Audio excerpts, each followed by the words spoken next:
ناظرین گرامی، السلام علیکم ورحمۃ اللہ وبرکاتہ۔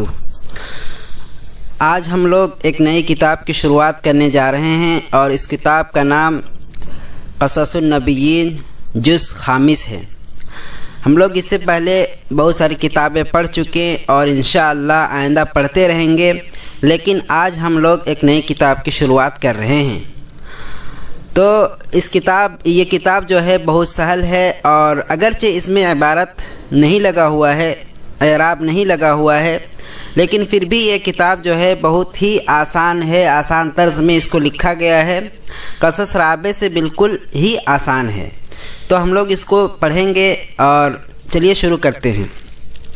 العصر الجاہلی یعنی جاہلی زمانہ۔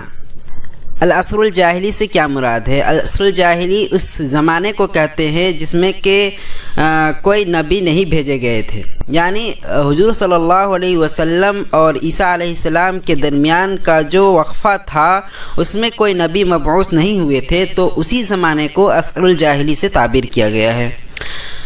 دوستو چلیے پڑھتے ہیں۔ بعد نبی اللہ عیسیٰ بن مریم، اللہ کے نبی بعد نبی اللہ کے نبی عیسیٰ بن مریم کے بعد کے وقفے کو بعد کا یہاں پر تذکرہ کیا گیا ہے۔ قالت الفترۃ، وقفہ لمبا ہو گیا۔ قال کا مطلب لمبا ہونا، الفترہ وقفہ۔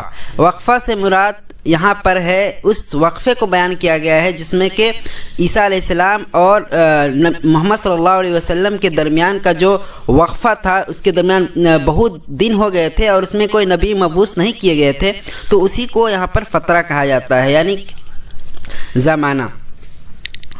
طالت الفترۃ، زمانہ لمبا ہو گیا۔ وساد الظلام فی العالم، اور تاریکی چھا گئی فی العالم، دنیا میں۔ سادک مطلب پھیلنا، چھانا۔ وساد الظلام، اور تاریکی چھا گئی فی العالم، دنیا میں۔ وغاب النور والعلم، اور علم و نور، ہدایت اور نور، یعنی علم و نور کہہ سکتے ہیں، ہدایت اور علم جو ہے وہ کیا ہو گیا؟ غائب ہو گیا دنیا سے۔ وخفت الأصوات التي رفعها الأنبياء والمرسلون في عصورهم۔ وخفت الأصوات، اور وہ آوازیں پست ہو گئی۔ خفا مطلب ہوتا ہے پست ہونا۔ وخفت الأصوات التي، اور وہ آوازیں پست ہو گئی، التي رفعها الأنبياء، جس کو کہ بلند کیا تھا، رفع بلند کرنا، التي رفعها الأنبياء، جس کو کہ بلند کیا تھا نبیوں نے، والمرسلون، اور رسولوں نے، فی عصورہم، اپنے زمانے میں۔ کیسے؟ بالتوحید النقی والدین الخالص، صاف ستھری توحید اور خالص دین کے ذریعے۔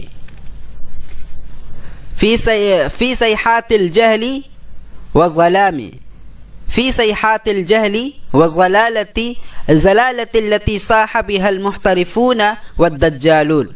فی صیحات الجہل والضلالۃ، یعنی گمراہی اور جہالت کے چیخو پکار میں، اس یعنی ضلالت و گمراہی کے اس چیخو پکار میں، التي صاح بها المحترفون، جس کو کہ بلند کیا محترفون یعنی تحریف کرنے والوں نے، والدجالون، اور دھوکہ بازوں نے۔ وانتفعت المصابیح التي، انتفع مطلب ہوتا ہے بجھنا۔ وانتفعت المصابیح التي، اور وہ چراغ بجھ گیا، التي اوقدها انبیاء اللہ، جس کو کہ جلایا تھا، روشن کیا تھا انبیاء اللہ، اللہ کے نبیوں نے، ورسلہ، اور ان کے رسولوں نے، وخلفاؤہم، اور ان کے جانشینوں نے، خلیفاؤں نے۔ من عواصف التي حبت حینا بعد حین، ان آندھیوں کے ذریعے سے، حبت جو کہ چلی، حینا بعد حین، وقفہ در وقفہ، یعنی یکے بعد دیگرے، تو ان آندھیوں کی وجہ سے وہ کیا ہو گیا؟ ختم ہو گیا۔